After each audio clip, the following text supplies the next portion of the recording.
Good morning all of you. मैं Ravindra Tripathi Mishra sir की class में आज हमारा टॉपिक होगा टीचर एजुकेशन से, जिसमें आपका फर्स्ट यूनिट कंप्लीट होगा, जिसमें हम पहले देखेंगे एजुकेशन यानी कि आपका टीचर एजुकेशन का विकास कैसे हुआ, उसका कंसेप्ट देखेंगे, उसका अर्थ समझेंगे, साथ में परिभाषाओं को भी देखेंगे और साथ साथ समस्याएं क्या क्या आती हैं उसे भी हम देखेंगे, यानी विभिन्न स्तरों पर क्या क्या समस्याएं आएंगी उसे भी हम देखेंगे। सबसे पहले हम देखते हैं अध्यापक शिक्षा होता क्या है। अध्यापक शिक्षा के अभिप्राय की बात करें तो हम उन्हीं सभी औपचारिक क्रियाओं और अनुभव का ज्ञान प्रदान करते हैं, जैसे कि हम किसी भी व्यक्ति को अध्यापक के उत्तरदायित्व को प्रभावशाली ढंग से वो कैसे प्रेजेंट करता है और कैसे निर्वाह करता है, इसको हम अध्यापक शिक्षा के अंतर्गत पढ़ते हैं। अध्यापक शिक्षा की बात करें तो आपको पता है शिक्षा क्या है, आपकी व्यापक प्रक्रिया है जिसमें हम व्यक्ति के निहित आंतरिक क्षमताओं का विकास करते हैं, समग्र रूप से विकास करते हैं, ये आप सभी को पता है। अगर हम टीचर एजुकेशन की बात करें तो हम विभिन्न स्तरों पर उनका विकास करने की बात करते हैं कि इन फ्यूचर उनके काम आ रहा है कि नहीं आ रहा है। सबसे पहले देखेंगे कि अध्यापक शिक्षा की एपेक्स बॉडी कौन सी है, यानी हमारे टीचर एजुकेशन की एपेक्स बॉडी NCTE है, यानी कि national council of teacher education होता है। एपेक्स बॉडी यानी कि आपका संवैधानिक निकाय, ये आपको पता होना चाहिए। हिंदी और इंग्लिश में दोनों में बता रही हूँ ताकि आप लोग को कोई भी बच्चा कंफ्यूज ना हो। अगर हम एपेक्स बॉडी की बात करें इन टीचर एजुकेशन तो वो हमारी NCTE है, जो कि आपका पूरा फुल फॉर्म आपको याद होना चाहिए, national council of teacher education, यानी कि सर्वोच्च निकाय। Apex body in teacher education NCTE, national council of teacher education. आपका एडवाइजरी बॉडी कब बनी, ये डेट आपको पता होना चाहिए। 1973 में आपकी एडवाइजरी बॉडी बनी। इसे स्टैट्यूट एक्ट के द्वारा कब निर्धारित किया गया, 1993 में। और स्टैट्यूटरी बॉडी यानी कि वैधानिक निकाय बनाया गया आपके 1995 में। ये तीनों डेट्स आपको याद होने चाहिए। एडवाइजरी बॉडी आपका 1973 में, स्टैट्यूट एक्ट कब बना 1993 में, और स्टैट्यूटरी बॉडी यानी कि वैधानिक निकाय कब बनाया गया 1995 में।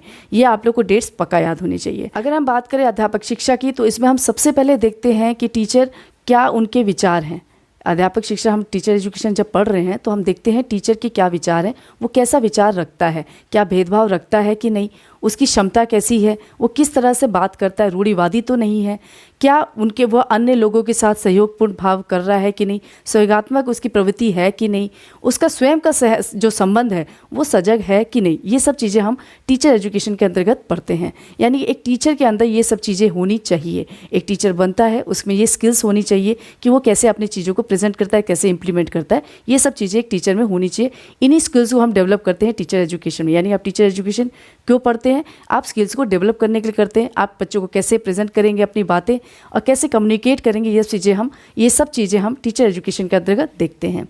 सबसे पहले हम विभिन्न स्तरों की बात करें, यानी कि आपके कई स्तर आते हैं। सबसे पहले आपका आता है पूर्व प्राथमिक स्तर, जिसे हम नर्सरी यानी प्री प्रेपरेटरी कहते हैं। अभी हमारा क्या है, न्यू एजुकेशन पॉलिसी क्या है 2020 की, 5+3+3+4, यानी कि आपका 53-34 आपको पता है। 5 आपका फाउंडेशन स्टेज है, 3 आपका प्रिपरेटरी है, फिर 3 आपका क्या है, मिडिल है, और लास्ट आपका 4 क्या है, सेकेंडरी है। ये आपको पता होना चाहिए कौन कौन से स्टेज हैं, नाम पता होना चाहिए, कई बार नाम से भी आ जाता है, ये भी आपको पता होना चाहिए। पूर्व प्राथमिक में आपका मोंटेसरी है, नर्सरी है, किंडरगार्टन जो कि आपका फ्रोबेल ने दिया हुआ है। ये आपके अध्यापक शिक्षण के प्रशिक्षण केंद्र हैं, यानी इसके द्वारा हम शिक्षण दिया जाता है, प्रशिक्षण दिया जाता है। इसमें हम अब देखते हैं कि इनमें जो छोटे छोटे बच्चे हैं, जो प्राइमरी बच्चे, प्री प्राइमरी बच्चे हैं, छोटे छोटे बच्चों को कैसे संभालना है, कैसे उनको बात करनी है, कैसे उनको पढ़ाना है, क्या किस लेवल से उसको पढ़ाना है, ये सब चीज़ें हम पूर्व प्राथमिक में यानी नर्सरी में देखते हैं। दूसरा स्टेज जो आपका आता है प्राइमरी स्टेज। प्राइमरी स्टेज में इसे हम नॉर्मल प्रशिक्षण भी कहते हैं, जिसमें हम जैसे कि आपका BTC है, BTC के बच्चे क्या 1 वर्ष का होता है, वो क्या करते हैं, प्राइमरी स्टेज को पढ़ाते हैं। यानी BTC वाले क्या करते हैं, प्राइमरी स्टेज को पढ़ाते हैं, तो उनका प्रशिक्षण कैसा होना चाहिए। फिर आपका आता है सेकेंडरी स्टेज, यानी कि सेकेंडरी यानी कि जो आपका B.Ed प्रशिक्षण है, यानी कि आपको जो शिक्षण दिया जा रहा है, प्रशिक्षण आप लोग ले रहे हैं B.Ed में, जिसमें आप टीचर एजुकेशन पढ़ रहे हैं, इसमें आपका कोर्स होता है, आपके रिसर्च होते हैं, ये आपके सेकेंडरी स्टेज में आ जाता है। फिर आपका इसमें इन सर्विस भी आता है। इन सर्विस और प्री सर्विस आपको पता होना चाहिए। प्री सर्विस क्या होता है, जब हम किसी स्कूल में, यानी जैसे आप B.Ed कर रहे हैं, M.Ed कर रहे हैं, वो आपका प्री सर्विस है, यानी अब अभी प्रशिक्षण ले रहे हैं। इन सर्विस ट्रेनिंग का मतलब क्या होता है, इन सर्विस का मतलब होता है कि जब आप उसमें एंटर कर गए, जैसे कि आप एक टीचर बन गए हैं, आप पढ़ा रहे हैं, तो वो आपका इन सर्विस ट्रेनिंग हो गया, वो आपका इन सर्विस ट्रेनिंग है। प्री सर्विस आपका जब आप B.Ed और M.Ed कर रहे हैं वो होता है। फिर हमारा आता है आपका विशेषज्ञों का प्रशिक्षण, यानी कि स्पेशलिस्ट ट्रेनिंग। जैसे कि आपका कोई टीचर होता है, जैसे आपका म्यूज़िक का टीचर होता है, आर्ट का टीचर होता है, आपका फिजिकल एजुकेशन का टीचर होता है, उसको विशेष प्रशिक्षण दिया जाता है, यानी कि स्पेशलिस्ट ट्रेनिंग दी जाती है। तो वो टीचर्स होते हैं वो आपके विशेषज्ञ के प्रशिक्षण के अंतर्गत आएंगे। फिर आपका आता है स्त्री अध्यापक प्रशिक्षण के, यानी कि वुमेन्स ट्रेनिंग सेंटर, जिसमें आप बालिकाओं को शिक्षित करने की बात करते हैं, जिसमें आप लोग होम साइंस वगैरह लेते हैं, आपके जो नर्सिंग गृह विज्ञान है उनको पढ़ते हैं, नर्सिंग पढ़ते हैं, वो आपका स्त्री अध्यापक प्रशिक्षण केंद्र के अंतर्गत आता है। तो ये जो चीज़ें हैं 5-6 मैंने बताई हैं आपको। सबसे पहले आपका है पूर्व प्राथमिक, फिर प्राथमिक, फिर आपका सेकेंडरी, फिर विशेषज्ञ वगैरह सेकेंडरी, ये सब चीज़ें यानी 5 जो मैंने आपको बताई हैं स्त्री अध्यापक प्रशिक्षण, ये सब के सब ट्रेनिंग आपकी किस में आती है, विभिन्न स्तरों के अंतर्गत आती है। उसके बाद से आप देखते हैं टीचर एजुकेशन में आपकी बहुत सारी समस्याएं आती हैं। समस्याएं जैसे कि आप एक यूपी बोर्ड के बच्चे को देख लीजिए और सीबीएसई बोर्ड के बच्चों को देख लीजिए। आप सीबीएसई बोर्ड के बच्चों को ज़्यादा प्रेफरेंस देंगे, उनको बोलेंगे कि उनको इंग्लिश अच्छी आती है तो आप उनको ज़्यादा प्रेफरेंस देते हैं। ऐसे अध्यापक शिक्षा में आपका क्या होता है, जैसे आप एमबीए का बच्चा कोई आ गया, किसने एमबीए किया है, आईटी किया हुआ है, उसको वहाँ नौकरी नहीं मिली, वो आता है टीचर में, तो क्या सबसे बड़ी प्रॉब्लम क्या आ जाती है, प्रवेश की समस्या आती है, यानी कि आपको प्रॉब्लम ऑफ एडमिशन, आपको उसमें कन्फ्यूज़न आएगा। रोजगार में सब दरवाजे बंद हो जाते हैं तो वो अध्यापक बनने चले आते हैं, तो प्रवेश की समस्या सबसे पहले आती है। फिर उसके बाद यहाँ की मेरिट क्या हो जाता है, हाई हो जाता है, उन लोगों का नंबर अच्छा आएगा। जो टीचर बनना चाहते हैं उसका अगर पीछे हो जाएगा तो दिक्कत आ जाती है, यानी कि आपका प्रवेश की समस्या सबसे पहले आती है। उसके बाद से लैक ऑफ डेमोन्स्ट्रेशन स्कूल, अगर स्कूल में आपका प्रयोगात्मक नहीं है, यानी आपको कोई लेबोरेटरी नहीं है, कोई डेमोन्स्ट्रेट नहीं कर रहा है, तो भी दिक्कत आती है, तो आपका लैक आता है, ये भी आपका एक समस्या क्रिएट करता है। फिर आपका थर्ड है, जैसे आपका आता है अनुप्रयुक्त पाठ्यक्रम, यानी कि इनएप्रोप्रिएट करिकुलम। अगर करिकुलम सिस्टमैटिक नहीं है, कोई परीक्षा आपका निर्धारित नहीं है, रूढ़िवादिता है, परंपरागत है, संकुचित है यानी छोटा है, तो भी आपको दिक्कतें आ जाती हैं। इसी में आपका राधा कृष्ण आयोग ने कहा था कि नए शिक्षा क्रम में सिद्धांत तथा व्यवहार में संबंध स्थापित करके शिक्षा की व्यवस्था की जानी चाहिए। ये आपको पता है, इनएप्रोप्रिएट करिकुलम के लिए बात कर रही हूँ मैं। इसके बाद से आपका आता है दोषपूर्ण अध्यापन विधि, यानी डिफेक्टिव मेथड ऑफ टीचिंग। कई बार होता है कि आपके जो अध्यापन विधि, जो भी आप मेथड यूज़ कर रहे हैं, एक भाषण दे देते हैं, लेक्चर दे के आ जाते हैं, वो परंपरागत है, बच्चों को नहीं समझ में आ रहा है, वो दोषपूर्ण कहलाता है। वो अगर हम कोई अपनी बातें कर रहे हैं, घर की बातें कर रहे हैं लेक्चर में, तो भी वो दोषपूर्ण ही कहलाता है। अगर हम कोई पढ़ा रहे हैं, उसमें सिर्फ हमने कोई भी डेमोन्स्ट्रेट नहीं किया, कोई प्रैक्टिकल नहीं किया, थोड़ा सा भी चेंज नहीं किया अपने मेथड में, तो भी दोषपूर्ण अध्यापन विधि का प्रयोग होता है। इसके बाद से हमारा आता है अच्छे पुस्तकालय और प्रयोगशाला का अभाव। आप देखते हैं अगर लाइब्रेरीज अच्छी ना हो, आपको बुक्स अच्छी नहीं मिलेंगी, आपको प्रयोगशाला आपको कोई प्रैक्टिकल कोई काम ना कराया जाए, तो आपको स्थायी ज्ञान नहीं हो पाता है, तो ये भी आपका लैक आता है। फिर आपका है जो परीक्षा प्रणाली, उसमें भी दोषपूर्ण आता है। जैसे आपकी एक ही सब्जेक्टिव दे दिया है, तो बच्चा उस सब्जेक्टिव दे रहा है, पूरा ज्ञान सही से परीक्षा नहीं ले पाता है, सब्जेक्टिव ही है, ऑब्जेक्टिव ही है, तो बच्चा सही से एग्ज़ाम नहीं दे पाता है, तो भी वो दोषपूर्ण परीक्षा प्रणाली आ जाती है। इसमें मूल्यांकन की दिक्कतें आ जाती हैं, तो ये भी हमारी दोषपूर्ण प्रणाली में आता है। फिर हमारा पाठ्यपुस्तक भी एक अनसुटेबल टेक्स्ट बुक भी अगर हो तो भी हमारा लैक आता है, इसको भी आप देख सकते हैं। फिर हमारा आता है आपका शोध, यानी कि शोध कार्यों में निम्न स्तर हो, यानी जो रिसर्च किया जाता है, स्टैंडर्ड से रिसर्च किया जाता है। जैसे आपका होता है कि बच्चे सही तरह से पढ़ रहे हैं कि नहीं पढ़ रहे हैं, बच्चों में क्या कमी है, टीचर में क्या कमी है, ये शोध होते हैं। अगर वो निम्न स्तर पे किए जाएँ तो भी हमारी लैक आती है। फिर हमारा पाठ्यक्रमी जो को करिकुलम एक्टिविटीज़ हैं, उसमें भी अगर अभाव होगा तो भी हमारी दिक्कतें आ जाती हैं। यानी कि पाठ्यक्रम में निर्धारित जो शारीरिक शिक्षा होती है, स्काउटिंग गाइड होता है, प्राथमिक चिकित्सा होता है, हस्तकला है, अगर उसका प्रशिक्षण पर ध्यान ना दिया जाए तो भी हमारी पाठ्यक्रम जो है सहगामी क्रिया, उसमें अभाव देखा जा सकता है। ये तो हमारी हुई समस्या। इसमें और भी समस्या है, जैसे आपका आदर्श पाठों का अभाव हो जाता है, यानी कि आप सही से पढ़ नहीं पा रहे हैं, आपका इनअप्रोप्रिएट वर्ड्स बोल रहे हैं, तो ये सब चीज़ें भी आपकी लैक कर जाती हैं। विषयों का चयन अगर कठिनाई होती है, बच्चों को दिक्कत आती है कि विषय का चयन नहीं कर पा रहे हैं, तो भी कठिनाई का सामना करना पड़ता है बच्चों को। आप छात्र अध्यापक हैं, आप सही से उपस्थित नहीं हो पा रहे हैं, सही से बता नहीं पा रहे हैं, पढ़ा नहीं पा रहे हैं, तो भी हमारा लैक आ जाता है। फिर हमारी जो कक्षा शिक्षण है उसमें लापरवाही हो, यानी केयरलेस इन क्लास टीचिंग में, यानी क्या होता है ना, कई बार हम लोग क्या करते हैं, जो छात्र अध्यापक है बस वो टोटल पूरा करते हैं, जाते हैं पढ़ाते हैं और चले आते हैं, यानी खाना पूर्ति करते हैं, तो भी हमारी दिक्कतें आ जाती हैं। इसके बाद से जो आवास संस्थाएं हैं उसका अभाव हो तो भी दिक्कत है। अगर कोई दूर से बच्चा पढ़ने आ रहा है तो वो अगर हमारे रेसिडेंटल नहीं है, इंस्टीट्यूट्स नहीं है, तो भी दिक्कत आ जाती है, वो बच्चे पढ़ नहीं पाते हैं, तो इनकी दिक्कतें भी आ सकती हैं। ये सब समस्याएं हमारी अध्यापक शिक्षा में। आर्थिक समस्या भी हैं, रूढ़िवादिता हो, अस्वस्थ अगर वातावरण हो, जैसे स्कूल के बाहर ही इतना हल्ला हो रहा हो तो भी ये दिक्कतें आ जाती हैं। निरीक्षण अगर अच्छी तरह ना हो, यानी सुपरविज़न ना हो, आपका जो प्रबंधक है या फिर आपका जो टीचर है वो सुपरवाइज ना करे तो भी दिक्कतें हमारी आ जाती हैं। नेगेटिव एटीट्यूड हो, सहयोगात्मक आपका ना हो, सहयोग ना करने की भावना हो तो भी आपका लैक आ जाता है। अगर छात्र अध्यापक अस्वस्थ दृष्टिकोण रखे या नेगेटिव, यानी पहले से धारणा बना लेते हैं कि नहीं वो टीचर ख़राब है, वो बच्चा अच्छा नहीं पढ़ पाएगा, तो क्या हो जाता है, वो भी उससे भी हमारा लैक आ जाता है, यानी समस्याएं उपस्थित हो जाती है, यानी समस्या हमारे सामने आ जाती है। इससे पहले हम देखें, इतना तो मैंने आपको समझा दिया कि आपकी समस्याएं क्या क्या आ सकती है। अब हम देखते हैं अध्यापक शिक्षा का उसका इतिहास क्या है। इतिहास की बात करें तो ये 5 भागों में बांटा गया है। आपको पता है कि इतिहास का मतलब है कि हम प्राचीन से चलेंगे। प्राचीन काल में अध्यापक शिक्षा कैसी होती थी? गुरुकुल शिक्षा होती थी। गुरुकुल को यानी कि आपके हॉस्टल जो अब हमारे हैं, इस समय हमारे हॉस्टल गुरुकुल से लिया गया है। गुरुकुल में क्या होता था, एक टीचर होता था यानी गुरु होता था, और सब हमें मौखिक रूप से जो स्टूडेंट्स होते थे वो सुनते थे और जो शिक्षा होता था उसको ग्रहण करते थे।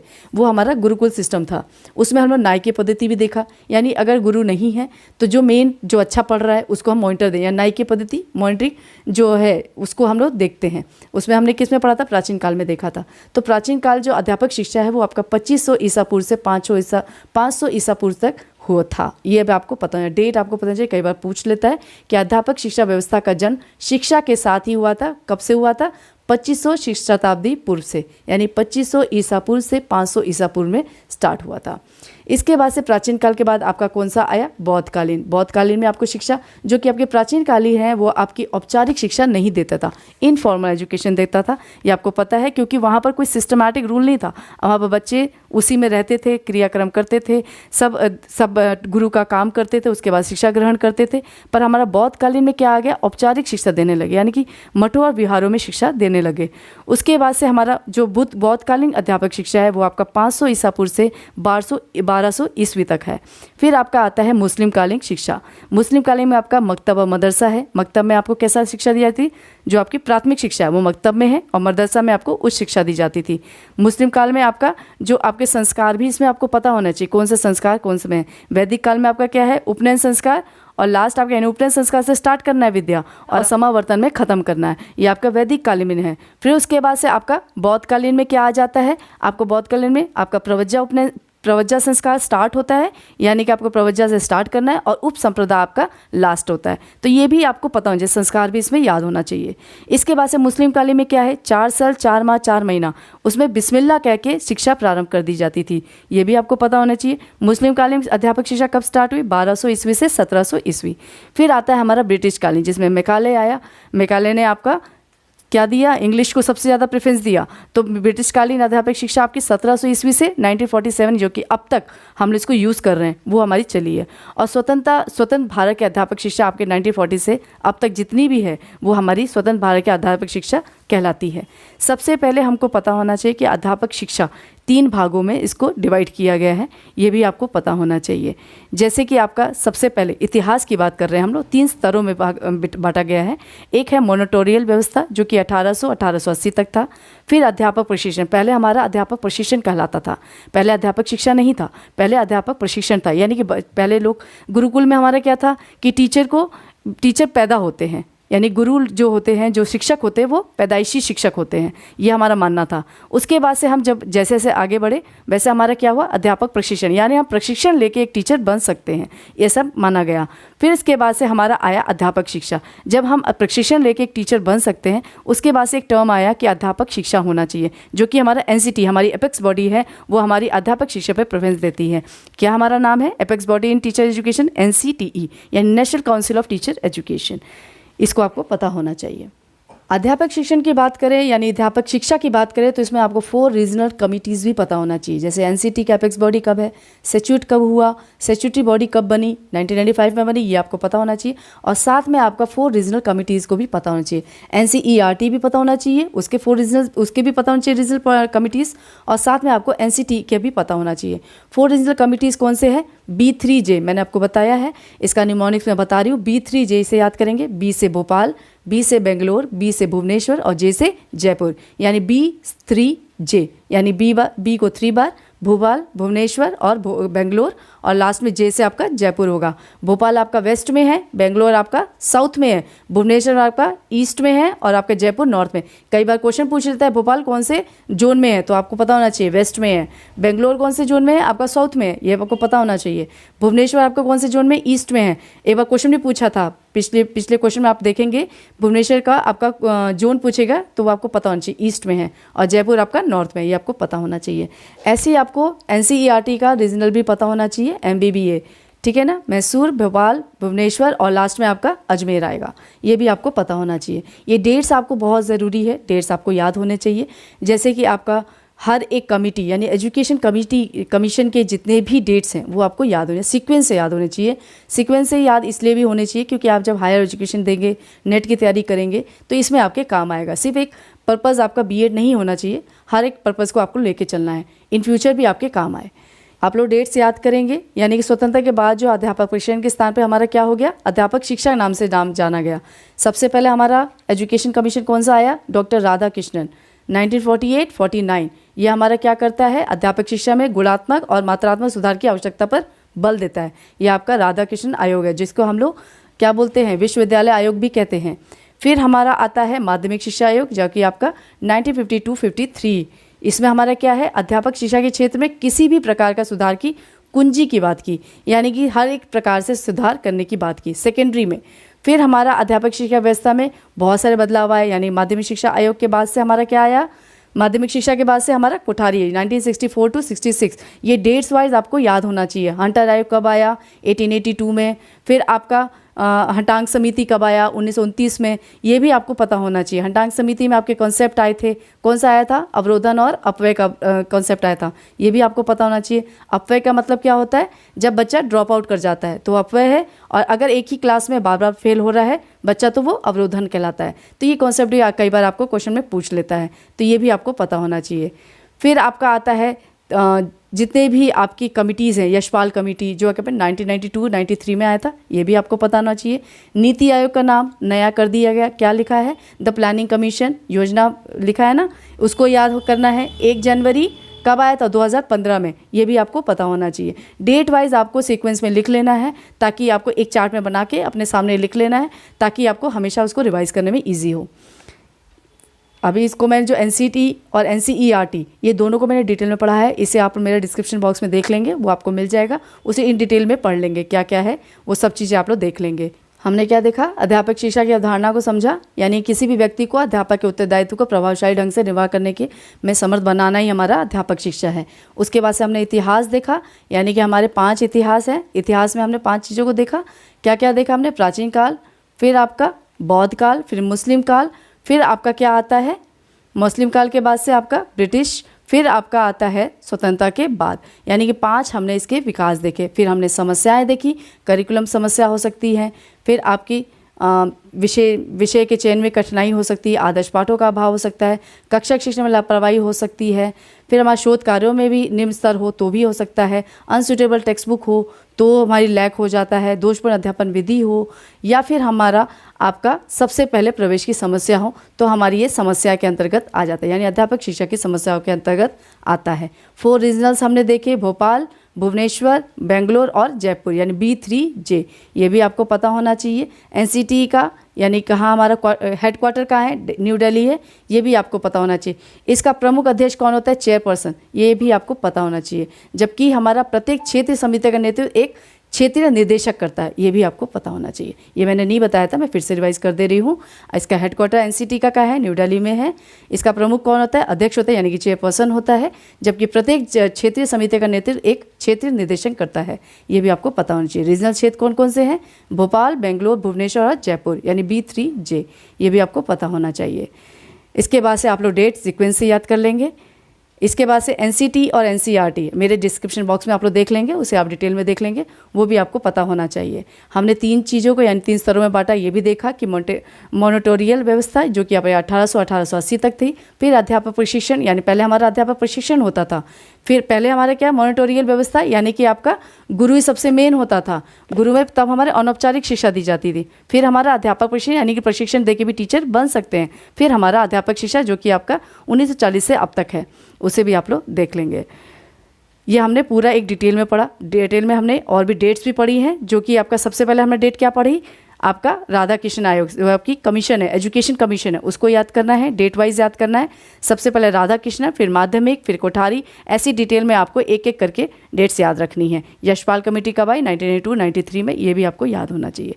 हर एक डेट आप अपनी कॉपी में लिख लेंगे। हंटर आयोग कब आया, सैडलर का आयोग कब आया, राधा कृष्ण, कोठारी, ये सब चीज़ें भी। वुड डिस्पैच कब आया, वुड डिस्पैच को किस नाम से जाना जाता है, ये भी आपको पता होना चाहिए। मैग्ना कार्टा कहा जाता है, ये भी आपको पता होना चाहिए। ये तो था आपका एनसीटी यानी कि अध्यापक शिक्षा से संबंधित कुछ टर्म्स, उसको आप लोग देख लेंगे। उसके बाद हम नेक्स्ट यूनिट में आपको और डिटेल में बताएंगे। इसके लिए आप लोग मेरे साथ बने रहिए। अगर मेरा प्रयास अच्छा लगे तो इसे लाइक कीजिए, शेयर कीजिए और सब्सक्राइब कीजिए। धन्यवाद।